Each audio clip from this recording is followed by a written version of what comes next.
Imagine a world where land is not claimed by force, power, or politics, but by those who embody righteousness, justice, and unwavering faith. A world where oppression is not a sign of defeat, but a test that strengthens the soul. Where victory is not measured by worldly gains, but by the depth of our patience and trust in Allah's plan. Today, I invite you to reflect on these divine truths that guide us not just as individuals, but as a community. Together, let's explore the path of true ownership, lasting unity, and a hope that never fades. The idea that the earth belongs solely to Allah is a foundational truth in Islamic belief. It removes all illusion of human ownership in an absolute sense. While people, nations, or governments may claim authority through documents, borders, or historical rights, these are temporary and limited. The true ownership of the land, like everything in existence, lies with the Creator. This shifts the concept of possession from a material or legal understanding to a spiritual and moral one. Allah describes in the Quran that He is the owner of the heavens and the earth. Humans are merely caretakers, entrusted for a time with responsibilities. This trust comes with accountability. It is not based on ethnicity, lineage, or political control, but on moral standing and obedience to divine guidance. This principle breaks the false sense of entitlement often found in nationalist or colonial claims. No people, no flag, and no contract can override the will of Allah in determining who holds the right to land. This also redefines the concept of authority. Real power does not lie in the hands of those who dominate politically or militarily. Instead, it lies with those whom Allah permits to hold responsibility based on righteousness and justice. The earth is not inherited through conquest or claim, but through divine selection. When a people uphold truth, they may be entrusted with it. When they turn away from that trust, it can be taken from them and given to others. In this worldview, land is not just soil and borders, it is a sacred amanah, trust. The ones who walk upon it must do so with humility, understanding that they are stewards, not sovereigns. This perspective challenges worldly claims and roots authority firmly in the hands of the divine. The story of Bani Israel in the Quran serves as a profound example of how divine ownership of land operates. Allah granted them a place of blessing, not because of ethnic superiority or permanent entitlement, but as a test and a trust. Their possession of the land was conditional based on faith, obedience, and adherence to divine commands. When these conditions were upheld, they were honored and protected. When they were broken, that trust was revoked. This concept dismantles the idea of absolute, eternal claims to any land by any group. The Quran does not support the notion of inheritance without accountability. It emphasizes that land, like any blessing, is subject to the moral and spiritual conduct of those who inhabit it. If a people become unjust, oppressive, or negligent in their duty to Allah, then the privilege of stewardship can be taken away. The land does not belong to any group forever by birthright. It belongs to those who fulfill the responsibility attached to it. The example of Bani Israel is not isolated. It sets a precedent that applies to all communities. Any claim to land without aligning with justice, faith, and righteousness is hollow in the eyes of the divine. It reminds believers that even a chosen people can be replaced if they betray the trust given to them. The rise and fall of nations throughout history reflect this principle repeatedly. This understanding creates a deep sense of responsibility rather than entitlement. It places the focus on maintaining moral integrity, not simply defending territorial rights. Land is not a trophy of identity or history, it is a test. Those who live upon it are judged not by their names or heritage, but by how closely they walk the path of truth, justice, and submission to Allah's commands. In the Quranic worldview, oppression is never seen as a random or meaningless event. It is a deliberate part of the divine plan, designed to test both the oppressors and the oppressed. For the believers, facing injustice is a moment of spiritual trial. It serves to separate true faith from superficial claims, patience from impulsiveness, and sincerity from hypocrisy. The pressure of hardship, like fire to gold, purifies and strengthens the hearts of those who remain steadfast. Allah often mentions in the Quran that hardship comes to awaken the soul, to humble the arrogant and to expose those who turn away from truth. For the oppressed, this can be a period of deep spiritual growth. It is a call to return to Allah with sincerity, to reflect on personal and collective shortcomings, and to seek strength through faith rather than revenge or despair. These trials uncover the depth of one's trust in divine wisdom and timing. For the oppressors, their actions are also part of a divine test. Their arrogance, cruelty, and disregard for justice do not go unnoticed. Allah gives them time, not because He is unaware, but to let their evil become fully exposed. Their power is temporary, and their success is a deception that often leads them further into wrongdoing before the divine reckoning arrives. This perspective reshapes how suffering is understood. It is not simply a result of human failure or political imbalance. It is a divine mechanism. It forces reflection, cultivates endurance, and prepares the faithful for a greater role. It reveals who will stand firm in truth when the cost is high, and in doing so, it shifts the focus from worldly power to spiritual clarity, reminding believers that every moment of oppression is being witnessed and weighed by the one who sees all. In Islam, true ownership of land is not determined by force, politics, or lineage. It is granted through righteousness. The Quran consistently links leadership, inheritance of the earth, and divine favor to qualities like justice, sincerity, and obedience to Allah. This principle radically shifts the understanding of authority and entitlement. It teaches that the ultimate key to holding land is not military might or historical claim, but moral integrity.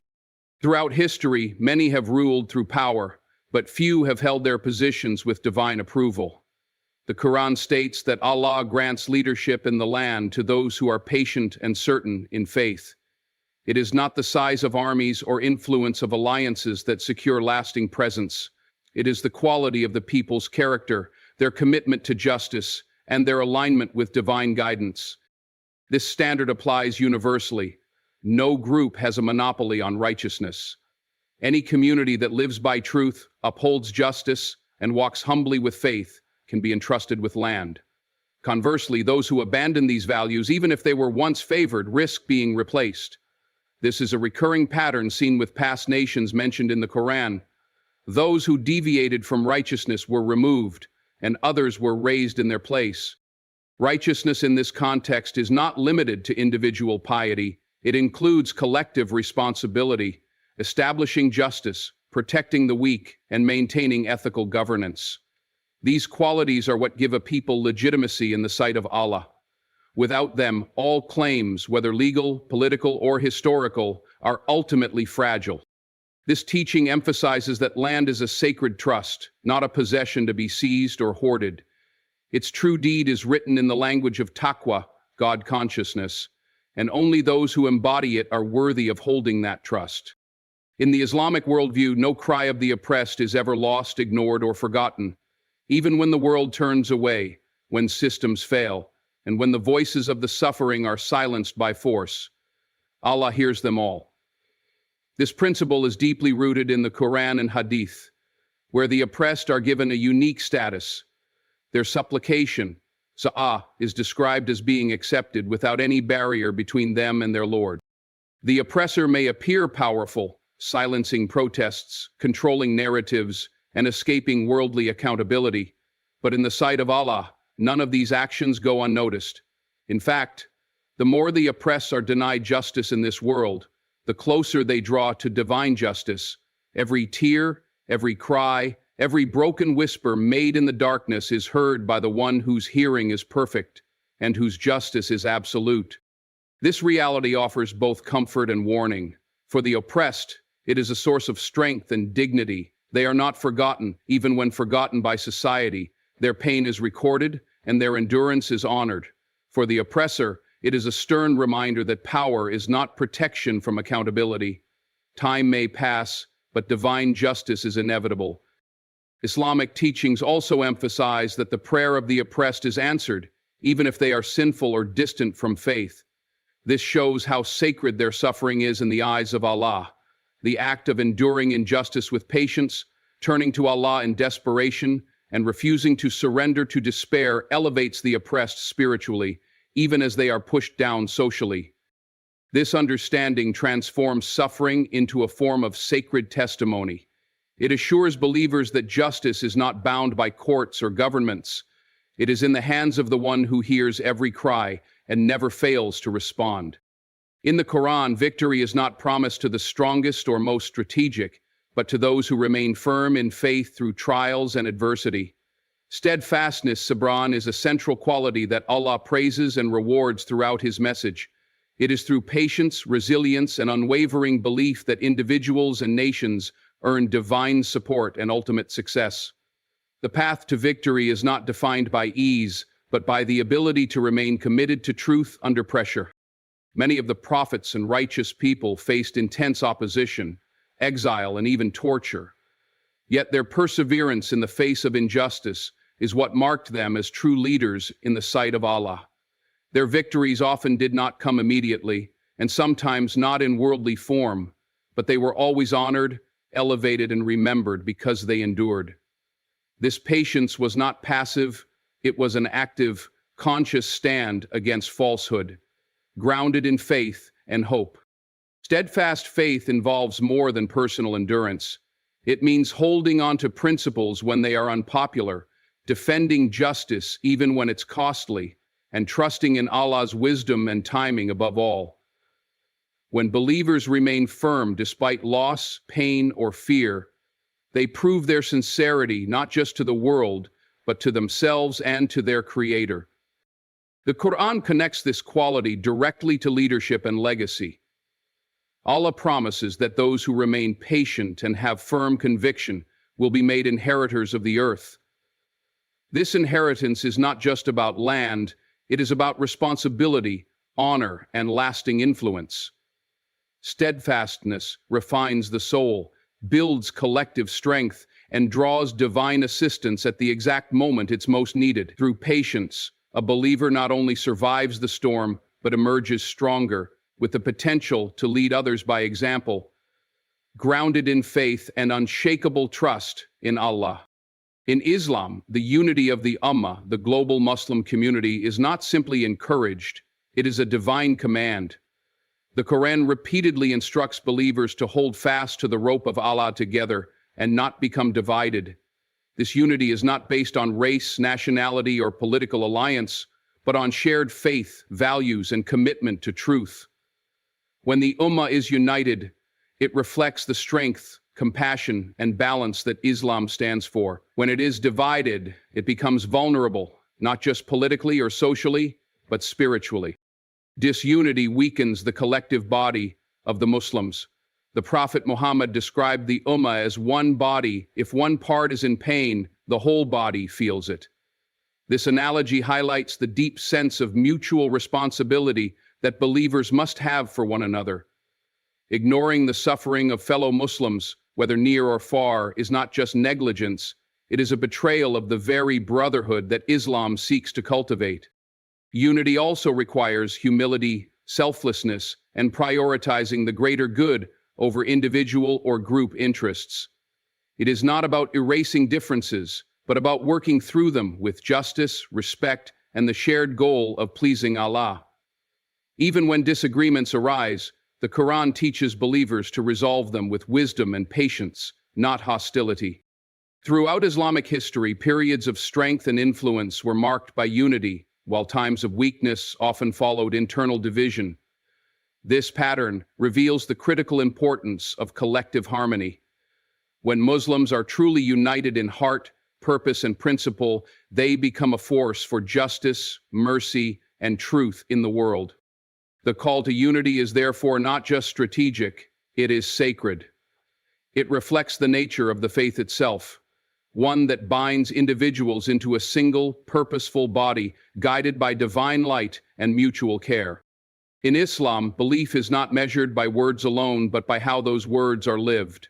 Simply saying, "I believe," is not enough. True faith, Hyman, must be reflected in action, character, and daily choices. The Quran makes it clear that Allah elevates those who combine belief with righteous deeds. Faith is not a label, it is a lifestyle, one that shapes how a person treats others, stands for justice, and responds to trials. Throughout the Quran, Allah distinguishes between those who merely claim to believe and those who live it with sincerity. The hypocrites, munafiqeen in Medina, for example, spoke the words of faith but acted in contradiction to them. Their hearts were empty of conviction, and their behavior exposed their insincerity. In contrast, the true believers showed their faith through patience, charity, courage, and consistency, even when it was difficult. Living faith means being truthful, standing up for what is right, being generous in times of need, and submitting to Allah's will in both ease and hardship. It means aligning one's inner beliefs with outward actions. When this alignment exists, faith becomes a source of strength, clarity, and honor. When it doesn't, belief becomes hollow, just words without substance. Islam does not reward claims, it rewards effort, sincerity, and integrity. Leadership, influence, and success in the sight of Allah are given to those whose actions match their declarations. This is why prophets and righteous people throughout history are remembered not just for what they said, but for how they lived.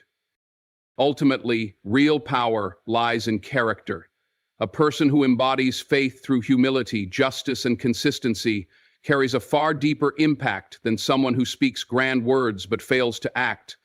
It is this lived faith that transforms individuals, communities, and ultimately the course of history. The Quran repeatedly assures that those who are sincere, patient, and committed to truth will eventually rise, not necessarily through ambition or force, but through divine selection.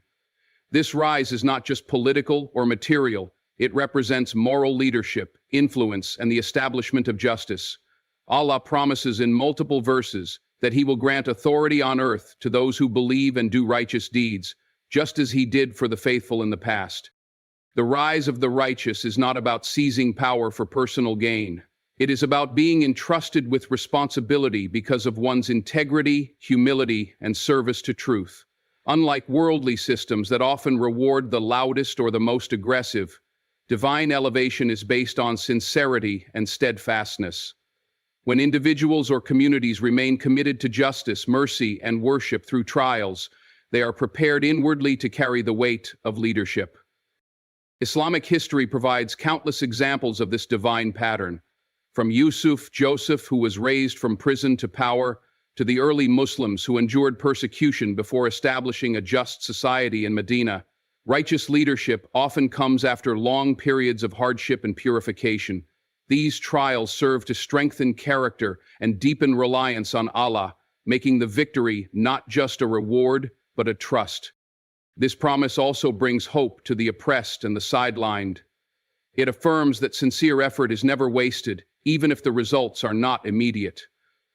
Those who strive for truth, even in obscurity, are seen and remembered by Allah. Their rise may be gradual, but it is certain. The Quran's message is clear. True leadership does not belong to the most powerful, but to the most principled. When righteousness becomes the foundation, Allah Himself elevates the sincere to positions of lasting influence and honor. In the face of adversity, the Quran commands believers to never lose hope. Despair is not an option, as Allah's power to change any situation is limitless. No matter how dark the circumstances may seem, Allah's mercy and ability to transform are always present. The Quran reminds us that even in moments of apparent destruction or defeat, believers must trust that Allah's plan is far greater and that hope is a vital part of faith. Hope is not just an emotion, but a directive one that maintains strength and perseverance through life's challenges. The teachings outlined remind us that true ownership, victory, and success are determined not by power, politics, or force, but by righteousness, steadfast faith, and unity. The path to Allah's favor is one of humility, justice, and sincere action. By living our faith authentically, standing firm in the face of oppression, and maintaining hope, we align ourselves with divine wisdom and guidance. May we all be inspired to live with integrity and to always strive for unity, justice, and truth. Thank you for your attention and good luck on your journey toward righteousness and success.